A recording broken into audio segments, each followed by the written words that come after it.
4 दिन पहले प्रधानमंत्री ने कहा 70,000 करोड़ का घोटाला हुआ और सबको वॉशिंग मशीन में डाल के बाहर निकाल। राजीव रंजन जी, लोकलाज बोल आप तो मत ही बोलिए। आप उस फोबिया से ग्रस्त हो गए हैं और आपकी विदाई होने वाली है। ये यूपीए का गठबंधन नहीं है, ये सत्ता के स्वार्थ के लिए बना है। आपको भी गृह मंत्री जी पूरा देश देख रहा है। आप व्याख्या कर रहे, आपने दिल्ली के एमसीडी को सारे लोगों को मिला के एक एमसीडी किया, क्या हुआ? हसर आपका दिल्ली के एमसीडी के चुनाव में भी आप हार गए, फिर भी आप बोलने में बात नहीं आ रहा है, फिर भी आप बोल रहे। तो लोक लाज जब आप ताखे पर रख दीजिएगा तो यही होगा, क्योंकि आपने लोकतंत्र को समाप्त करने का निर्णय किया। सारा तो स्पष्ट कर दिया सुप्रीम कोर्ट ने, फिर आपको क्या अध्यादेश लाने की जरूरत पड़ी? क्यों आप इंतजार करते रहे? आपने रिव्यू पिटीशन फाइल किया था, तो रिव्यू पिटीशन जब आप फाइल किए थे तो रिव्यू पिटीशन का आप इंतजार करते। रिव्यू पिटीशन में सुप्रीम कोर्ट का क्या फैसला होता है, लेकिन नहीं, आपने इंतजार नहीं किया। आपने 19 तारीख को सुप्रीम कोर्ट बंद हो रहा है गर्मी की छुट्टी के लिए, और 19 तारीख को आप अध्यादेश जारी कर रहे। आपकी मंशा है, आपकी मंशा है बैकडोर से शासन करना, मनोनीत लोगों के माध्यम से चुनी हुई सरकार पर शासन चलाना। यही मंशा आपकी दिल्ली में भी है और यही मंशा देश के अन्य भाग में। ये कौन सा शासन आप चला, कौन सा लोकतंत्र स्थापित करना चाहते हैं? अभी चर्चा कर रहे थे माननीय गृह मंत्री जी, गठबंधन की चर्चा कर रहे थे, इंडिया की भी चर्चा कर रहे थे।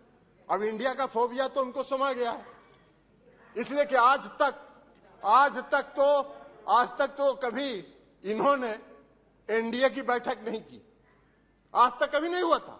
लेकिन जिस दिन इंडिया की बैठक मंगलोर में हो रही थी, उसी दिन इन्होंने एनडीए का बैठक किया। अरे भाई, आपको तो उस फोबिया से आप ग्रस्त हैं, आप उस फोबिया से ग्रस्त हो गए हैं और आपकी विदाई होने वाली है, तो इसलिए भ्रष्टाचार की बात कर रहे हैं। बैठिए ना बाबा, आप जाइएगा, विदाई होगा आपका। चलिए बैठिए, भाषण दे रहे हैं। बैठिए, आप बोलिए ना, आप उधर ध्यान मत दीजिए।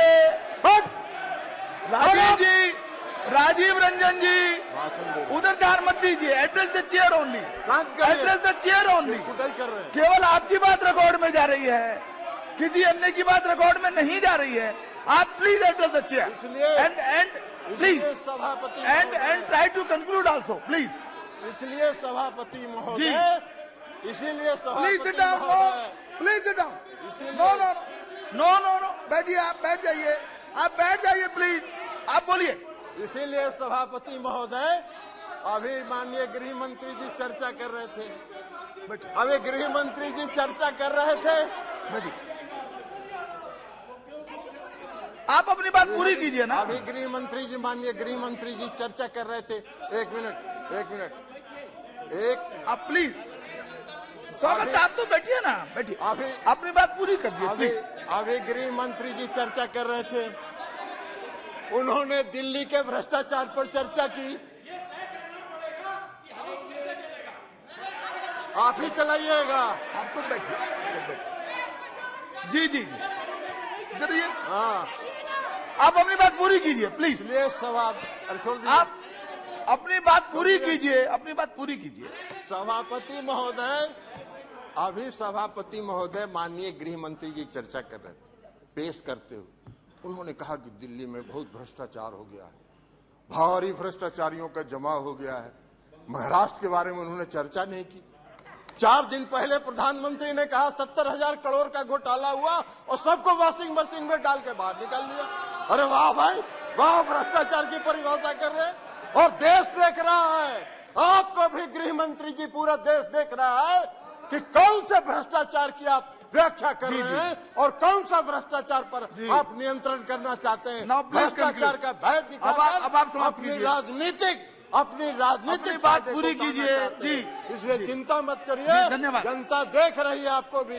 2024 में आपका भी फैसला जनता कर देगी।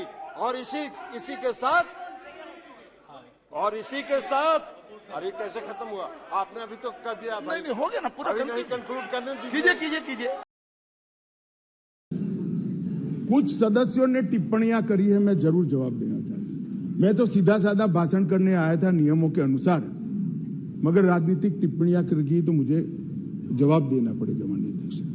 राजीव रंजन जी ने कहा कि लोकलाज होनी चाहिए, लोकलाज होनी चाहिए। राजीव रंजन जी लोकलाज आप तो मत ही बोलिए, क्योंकि जिस चारा घोटाले को लेकर बिहार की जनता के सामने गए थे, आज चारा घोटाला करने वालों के साथ आप बैठे और फिर से गठबंधन के लिए लोकलाज आपके मुंह में अच्छा नहीं लगता। माननीय अध्यक्ष जी, ये जो गठबंधन बना है यूपीए का, ये यूपीए का गठबंधन नहीं है, ये सत्ता के स्वार्थ के लिए बना है।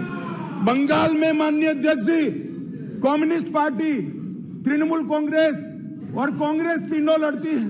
हर रोज ममता जी को हमारे अधीर रंजन जी क्वेश्चन करते रहते हैं, मगर बेंगलोर में साथ में बैठेंगे। जेडीयू और आरजेडी, जेडीयू का जन्म ही माननीय अध्यक्ष जी, जेडीयू का जन्म ही आरजेडी का विरोध करने के लिए हुआ। यूनाइटेड जनता दल तोड़ दिया, वो जेडीयू आज सत्ता प्राप्त करने के लिए गठबंधन में है। जो बाला साहब ठाकरे के सिद्धांतों पर चलते थे, वो आज कांग्रेस के साथ बैठे हैं। माननीय अध्यक्ष जी, केरल में, माननीय अध्यक्ष जी, केरल में कम्युनिस्ट, कांग्रेस और एलडीएफ और यूडीएफ दोनों आमने सामने थे। माननीय अध्यक्ष जी, सत्ता के कारण दोनों इकट्ठा आए हैं। सुरेश जी, केरल की जनता इस बार पूछेगी। माननीय अध्यक्ष जी,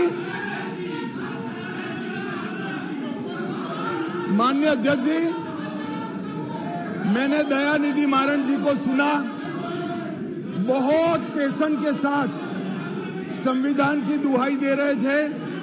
मारन साहब, आपको संविधान की चिंता नहीं है, एन मन एन मक्कल से आप डरे हुए हो। हमारी जो यात्रा शुरू हुई है, इसने डर खड़ा किया है। माननीय अध्यक्ष जी,